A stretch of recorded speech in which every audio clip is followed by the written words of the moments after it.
Welcome to I Love My HBCU ?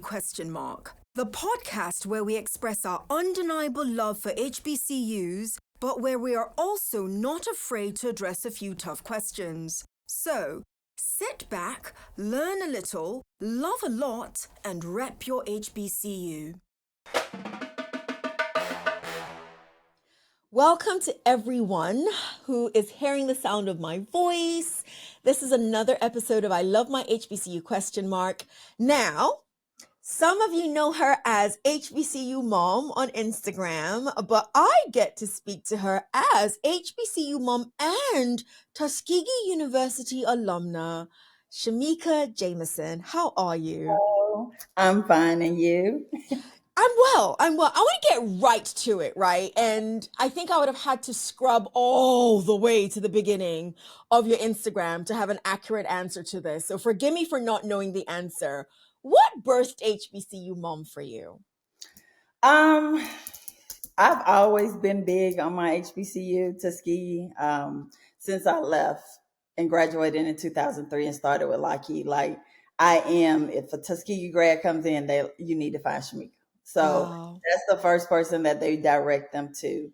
But my students, I used to mentor a group of girls through Sisters in Effect at my church, a past church that I was a member of, Great Commission Baptist Church. And through that group, some of my mentees have become mentors on this journey. So some of my students are helping me with my social media, some are helping me with planning and doing all the content and strategy. So it's funny that I mentored them and now they're coming full circle to mentor me. But one of my students, just hearing me talk about HBCUs and my passion was like, that's your life work. Like you've been doing this, you need to bring it to the forefront and go through the social media world to get your messaging out. So December of 2019, I think I was on a momcation and she was like, the HBCU mom. And we were like, that's it. Let's That's do it. That That's is it. So I did not know that story, and I don't think you have actually, again, if you have, it's really early on. You haven't. Okay. Whew, thank you. That was a test for me right there. Okay, good. Okay, good. That's beautiful that it was actually inspired by your role as HBCU alumna and mom. I love that. I absolutely love that. Does your husband have as cool a story? Because I know he's also HBCU dad. He just got to tag along with me. So no, I came home and was like, I have this plan. I want to bring HBCUs to kids that can't go and visit. I wanted social media is where all kids can go for free. Let's bring HBCUs to them through our social media platform. And I was like, I'm gonna be the HBCU mom. I guess you can be the HBCU dad. So Okay, yeah. okay. Your story is cooler, and he just got to tag Right. along, and I appreciate both of you. I did not realize that that was the main mission, and I hope everybody hears this. And the reason why I'm really, really hopeful everybody hears this, again, on Instagram, it's HBCU Mom and HBCU Dad, but I'm talking to HBCU Mom today, so I'm focusing on HBCU Mom. But you said something in your discourse on how it all came to be. I didn't realize that that was the vision, that social media is free. And so for those who don't get to go to a tour, you bring knowledge of an HBCU for them to see. That's beautiful. So Morgan State University, as we were talking before we hit record, is my academic home, my professional academic home. We Mhm, have students from California.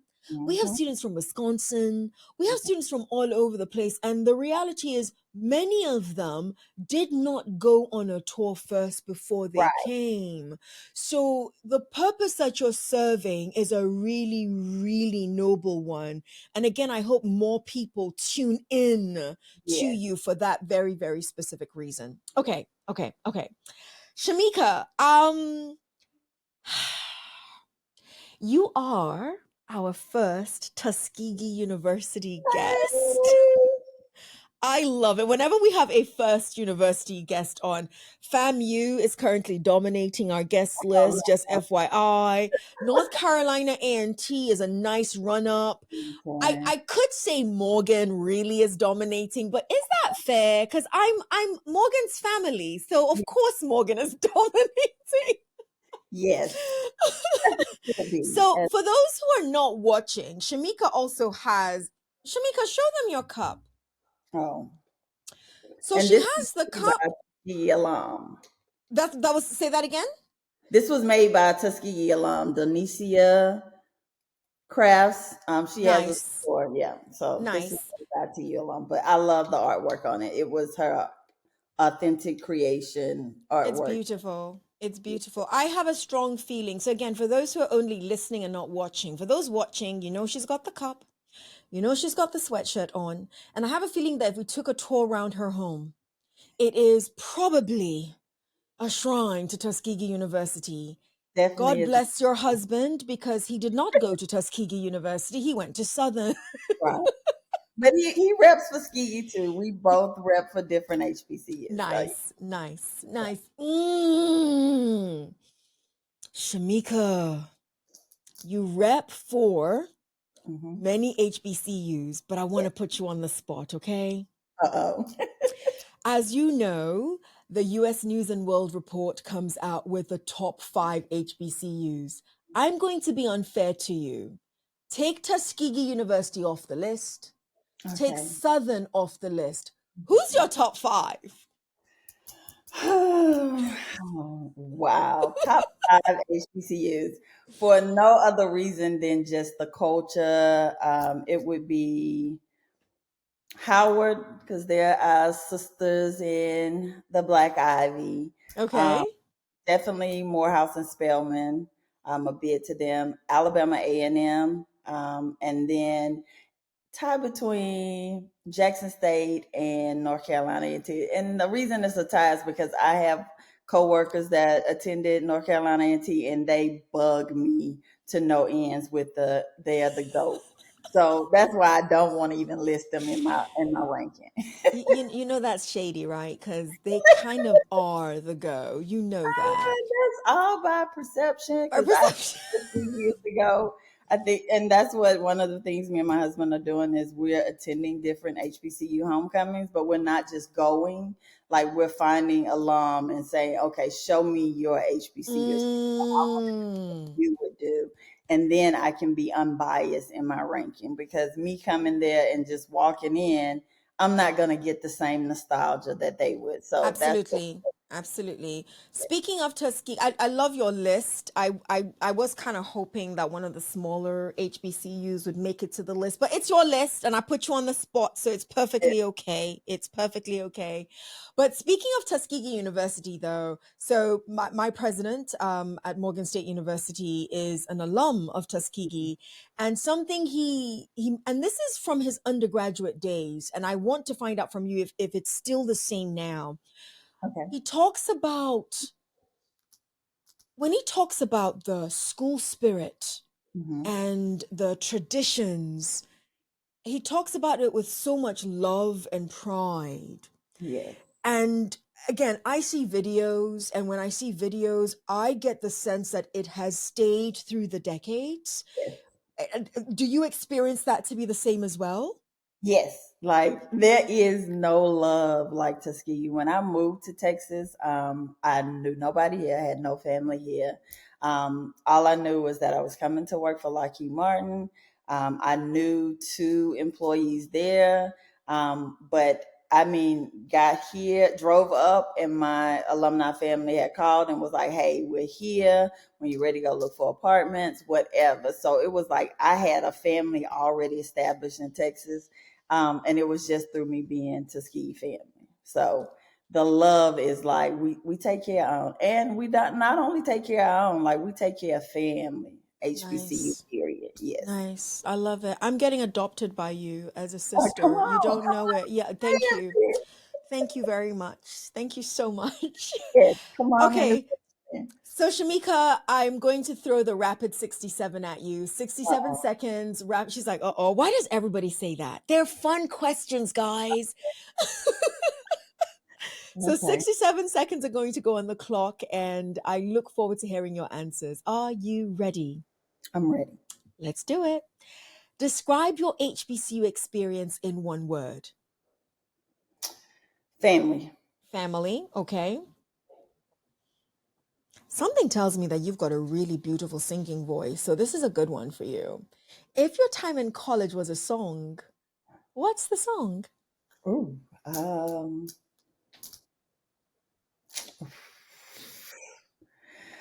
that is a tough one. Let's see. And the song that keeps coming to my mind is Brown Skin by India.Arie, and I do not know why that is the only song that's blaring in my head. But We're gonna use that. um, I was a big Pastor Troy fan during my tenure Okay. at Tuskegee University, so I would say one of his songs. Uh, and all the illicit lyrics come to mind right now. So it's the no, what would you say? Ain't no more playing, GA. We ready. So Okay, okay, we ready. Pastor Troy, we ready. Okay, look at you. See that singing voice? See? yeah. I love it. I love it. What do you like most about HBCUs? It's a family like no other. The Mm-hmm. safety that it provides, like being the majority instead of the minority. We have that our entire lives to exist in that realm of minority. So being in a space where you're always amongst your peers that look like you belong. I think that's it, and the family network that it creates because some schools, it stops after your tenure. Like an HBCU is forever, even in the Greek life. I've known students from PWIs and they're like, yeah, they get together after. Like that's foreign to them. Whereas for HBCUs, that's the mission. Like we are bonded for life. We are family. So I just love that everything about them in those Family. regards. Yeah. Absolutely. So, of course, you used up the 67 seconds. You know that, right? Especially with that last one. But it's not fair for me to ask you what was your most and not ask you what was your least. So, I'm going to end it with what do you like least about HBCUs? And I know you love HBCUs hard. But come on. What do you like least about them? I say the least during my time, and it still exists, is community bath. Like sharing the shower, the bathroom, that private space with another group of women where you don't have your own isolated space. So you're constantly having to clean because you're going into a space that's been used before you got there. So that was the worst thing was community bath. Community, Shaemekia, if I had thought of anything, that would not have been on the list. community bath.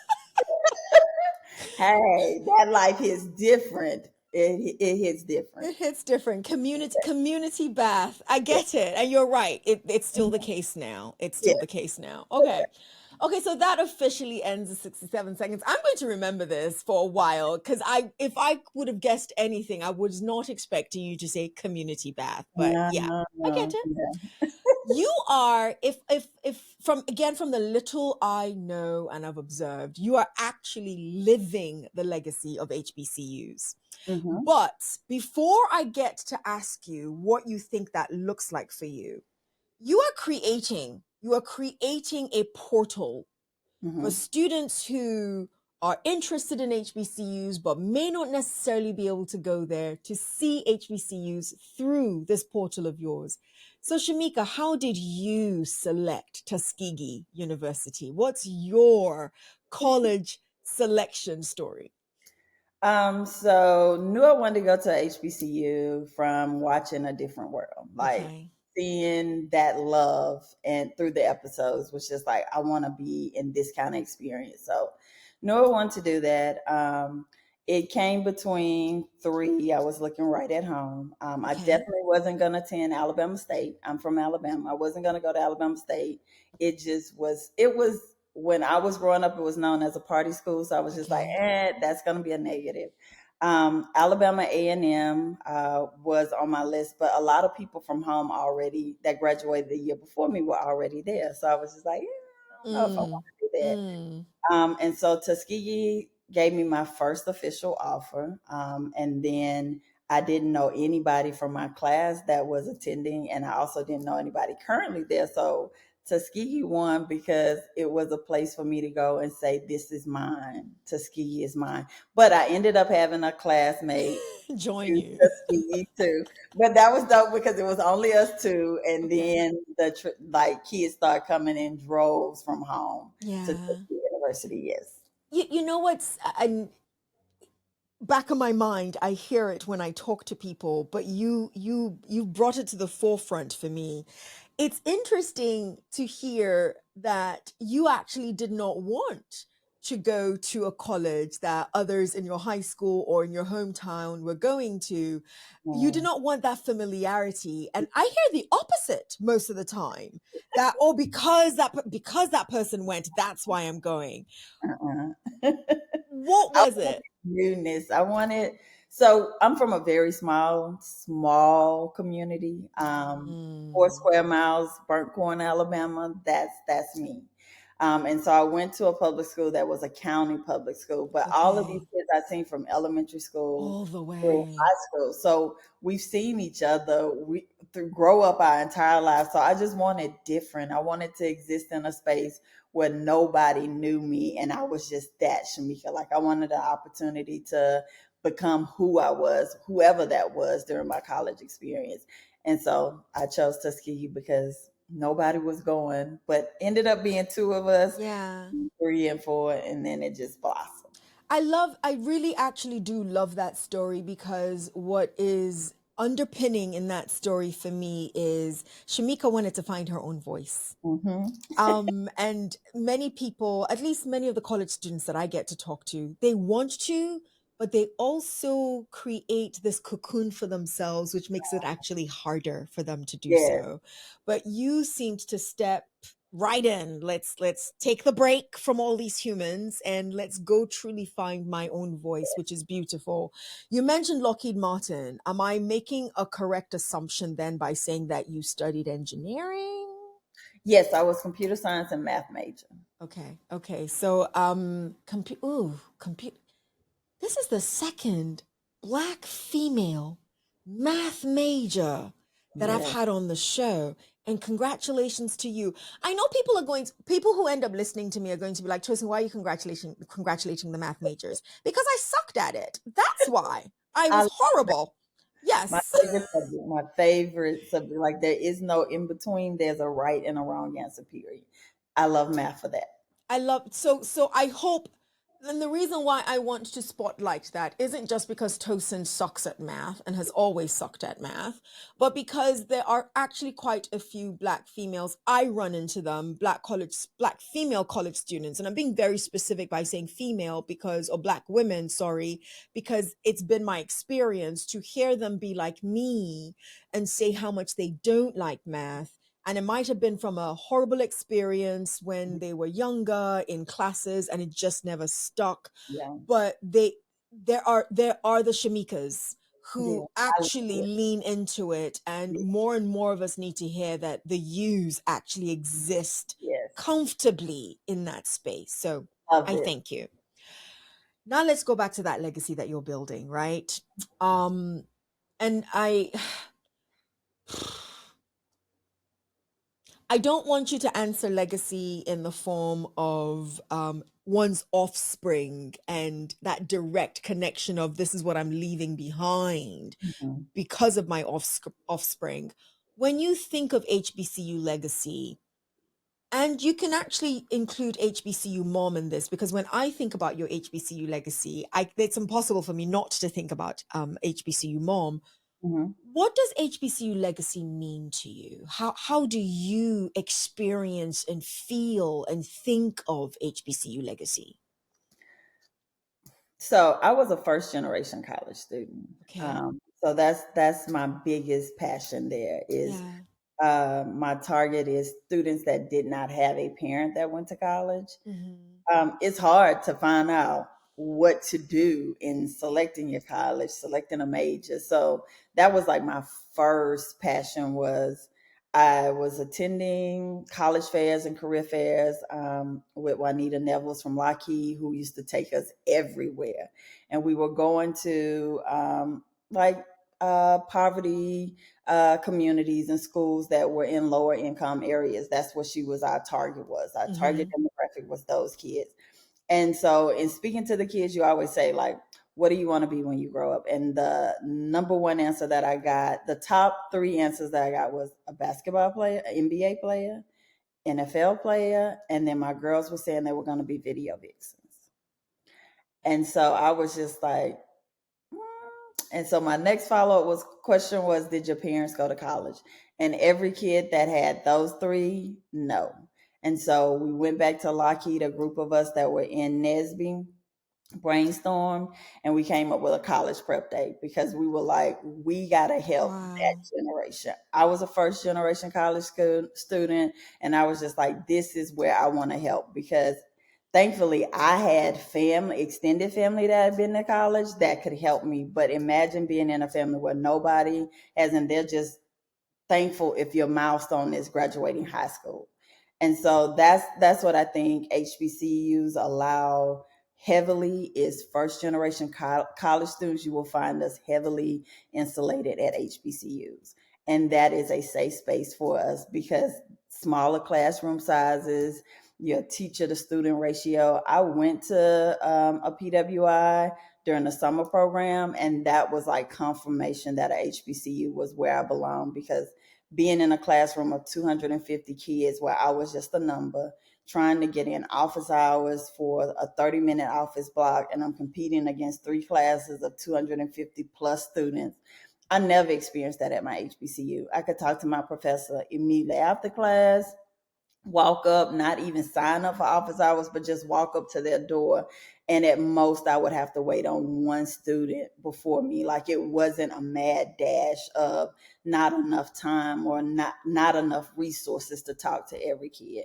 So first generation college students thrive at HBCUs. And I think that's the legacy that HBCUs leave, is the ability to pull in students that didn't even think college was an option for them.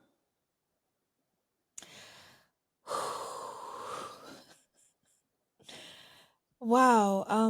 Yeah. Shaemekia, so I talk to Tosin quite a bit in my own Okay. head. I do, and out loud as well. And I'm listening to you, and I literally said, good for you, Shaemekia, for putting Tosin to shame. And here's what I mean when I say that. No, seriously, seriously. I, again, I mentioned earlier on that I'm at a HBCU as my academic home. I'm a two-time HBCU alum. Okay. I am not a first generation college Okay. student. Mhm. And as I listened to you, I realized that,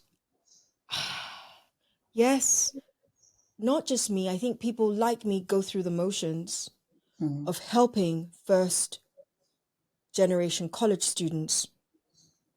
But in listening to you, wow, wow, and yeah. So anyone who's looking at me is like, Tosin, get yourself together, get your thoughts and your words together. And I think you're also going to be saying that if you're listening to me. It is just a mirror to myself. That's literally what just happened as I was listening to you. Was, Tosin, there needs to be more sensitivity Right. from persons like me for persons who are going through this process for the very first time. Because again, shame on you, Tosin. Yes, there are several moments when I just have an expectation that there are just some things you should know. Right. I just have And an expectation of why are you doing it that way? Why aren't you doing it this way?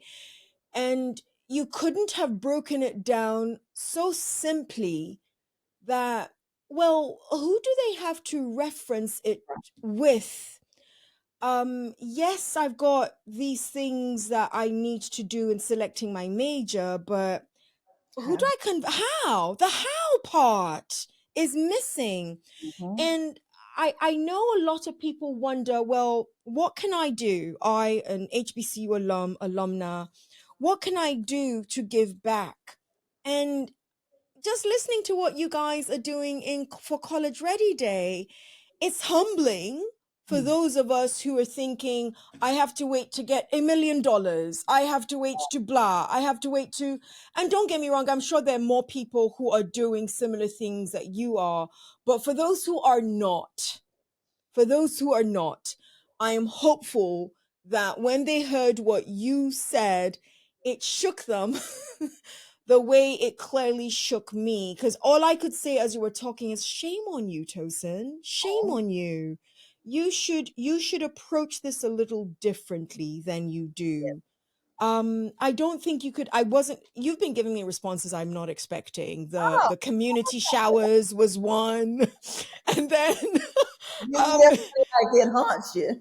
I see. And then your approach with regards to HBCU legacy, it's just not what I would have expected anybody to say. So I sincerely appreciate that.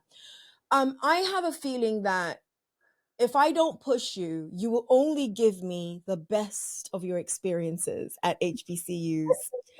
But as you and I both know, so for example, when our students come to the college, when students come to Morgan for the college tour, we give them the best. We do. There's always a student in the college tour who's going to say, okay, listen,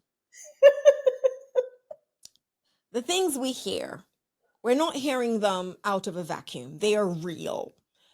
Tell us about those as well, because I'd rather know before coming Mm-hmm. as opposed to just getting there and having it slap me in the face. Agreed. So, Shaemekia Jamison, the biggest ambassador for HBCUs and HBCU love, I get it. Share with us something that you find frustrating about HBCUs. I think the most frustrating thing for me, graduation. We had to go through graduation checkpoint before graduation day, where they would check your account, make sure you're cleared, you paid up everything. They would check these tests and things that you had to take. Well, we had an English proficiency exam that we had to take, Mm, and mm. it didn't come with the paperwork documentation that said that you had taken it. It came with a blue little slip of paper that had a check mark and a signature on it that confirmed you took it. Well, my mom was big on you keep things that you need. And so Absolutely. that was something that was in a binder in my room, a little sliver of blue paper. And when I got to the graduation checkpoint, they told me, well, you can't graduate because you haven't taken the EP. And I was just like, yes, I did.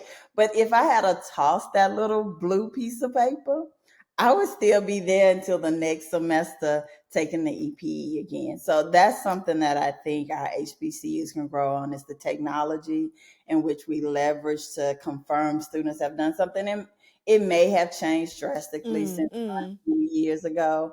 But I have little cousins. I had a niece that was at Tuskegee. And some of the things that I complained about the technology, she was still complaining about. So we definitely have to catch up with the times on being able to pay for things. Like my husband's aunt, she needed her transcript. Well, she's from a class before, I think, 75. And so hers is still where she has to send in a check and then they mail it. She couldn't get hers digitally sent to her. And so that those are the things that we really got to catch up on, because that's a longer process than being able to just go online and say, hey, I need my transcript. I need you to send them to this address or whatever and be done. We have to go through a whole lot of hoops and loops. So our HBCUs definitely have to catch up with technology to support our student base. Is it so? I hear you saying technology. I hear you saying technology. Yeah. Is it fair to say that it's not just technology, but It's, also processes? Like, because it sounds like the process is a little There interesting. definitely has to be some Lean Six Sigma on the processes. Definite, like I was one, because I was a first generation college student. Like I had to do a lot of the stuff on my own. So problems with my financial aid letters, like my mom wasn't the one that dealt with it. I dealt with it. Mm, So mm. dealing with staff and figuring out that, hey, they respond to me better if I go to my dorm room and call as if I am my mother. Wow. So I, the student that was paying for my education, could not get the traction as I, the student who went back to my dorm room and pretended to be my mother and talking to the staff. Wow. Yeah. Wow. Mind you, I hear more and more now we would rather be dealing with the student and not the parent most of the Yes. time. So that's very interesting. You would think. Yeah. Wow. That, oh, okay. Yeah. Interesting. Interesting. I wonder whether then we have encouraged some of the helicopter parenting when we listen to your kind of situation.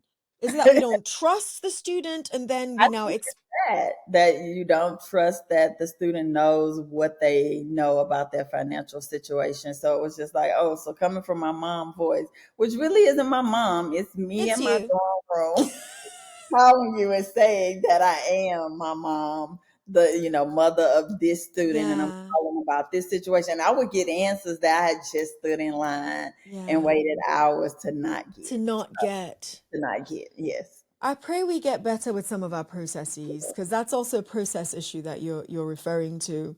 Shaemekia, especially as a first generation college student at the time, and this may be slightly unfair because what would you know to tell her? Well, let's see what Shaemekia says. She's surprised us quite a bit today. What would you tell your freshman self?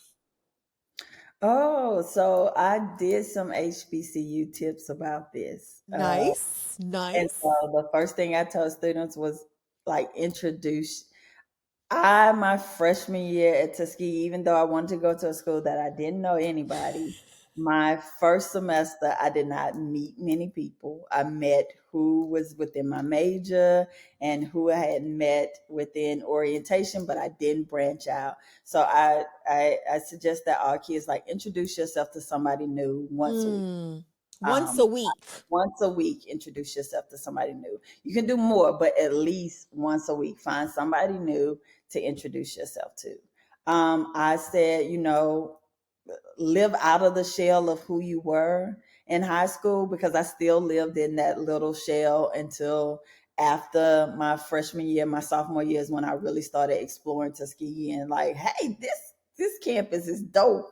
The Yeah. people here are dope. So I tell kids like explore your fashion sense, Mm, explore mm. your hairstyle, your identity, like explore all of that. Don't leave it to this is who I'm supposed to be. But college is an opportunity because you, like you said, you have kids. We had kids from the Caribbean, we had kids Yeah. from Africa, we had kids from New York, from Cali. So you're gonna meet so many people that may have a style or identity that you kind of cling to.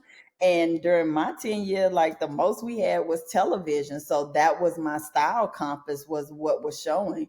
But getting to Tuskegee and seeing like New Yorkers rock Tim summer, winter, fall, every season, and they do it flawlessly. I was just like, okay, Tim's are hot. So you get to see different styles, introduction to different music. I got introduced to the Texas music, the very chopped and screwed. Like you get introduced to so many different cultures, even though we're all black. Mm-hmm. Mm-hmm. Majority of us are black. Mm-hmm. We all come from different backgrounds, different styles, different cultures, different foods. So you get to explore that in this little microcosm at a Yeah. HBCU that you wouldn't get anywhere else. So Yeah. embrace Embrace it. yourself. Yes. So I that's love those tips. tips that I gave kids that I wish somebody would have told me when I first stepped foot on Tuskegee. I love those tips. I love those tips. And the very first one I love the most because it can follow you through life. Mm-hmm. Many of us get a little gun shy with regards to networking. We get a little gun shy with regards to meeting new people as we adult.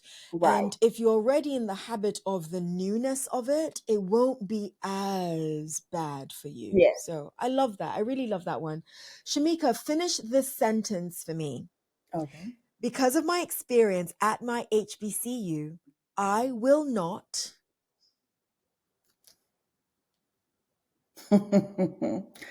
Let's see. Because of my experience at my HBCU, I will not put anything above Mother Tuskegee. Any HBCU above Mother Tuskegee. I'm sorry. Oh my gosh! Everyone who who gets to hear this when this episode comes out and is from Tuskegee is going to be sending you so many hugs. Yes. So many hugs. I love it. For Mother's Ski, yes. I love it. I love it. Before we leave, Shaemekia, is there anything that you're working on that you would love to bless? Or it doesn't have to be something you're working on. It could just be something that you're like, hold on, I didn't get to say this. I want to make sure the audience hears this about me or about what I'm doing. Bless us with it. So one of the things that we are working on is that me and my husband are both living from 20 plus years as Tuskegee students and HBCU, because he ain't go to Tuskegee. So we are trying to identify how we bridge the gap between our existence at a HBCU and the current existence. So we're working on a program where we can bring in student interns to share, like during how they prepare for final exams, what they're. So we want kids now to share that through our content through the HBCU Mm-hmm. HBCU Dad. He focuses more on student athletes because he was a student athlete and he's a part of the Divine Nine. I focus on students that were first generation college students, as well as more of a sheltered lifestyle from a very small community. So, you're real focused on being close to family and friends, as well as those within the STEM community. So we're looking to figure out how we're going to push that out to get students interested and sign up for it, but it'll be our first launch at an internship opportunity. So stay on the lookout. We definitely want to get that out so we can start sharing current students' experiences at HBCUs. Shaemekia Jamison, it has been my pleasure to have you on my podcast. I love my HBCU question mark. I hope every single person who hears the sound of my voice goes to, it's on Instagram, HBCU Mom. Mm-hmm. Sure, HBCU Dad as well. But Yes. HBCU Mom and HBCU Dad, there Yes. is such rich content for HBCU students, especially current students, to Yes. glean from the experience and the knowledge and tips that you share. I do hope that everyone listening to the sound of my voice, I have earned the pleasure of you subscribing to I Love My HBCU question mark. And how could you not like this episode because of Shaemekia? You have to have liked this episode. Tuskegee, there you go. Thank you so much. And yours in HBCU love. See you next episode. Shaemekia, thank you so much. Thank you so much, Tosin. Have a good day. Thank you. You've been listening to I Love My HBCU question mark. Let's keep the conversation going as we share our stories and encourage more practical support of HBCUs, whilst of course holding each other accountable. Don't forget to follow and subscribe for the latest episodes. Until next time, love and lift your HBCU.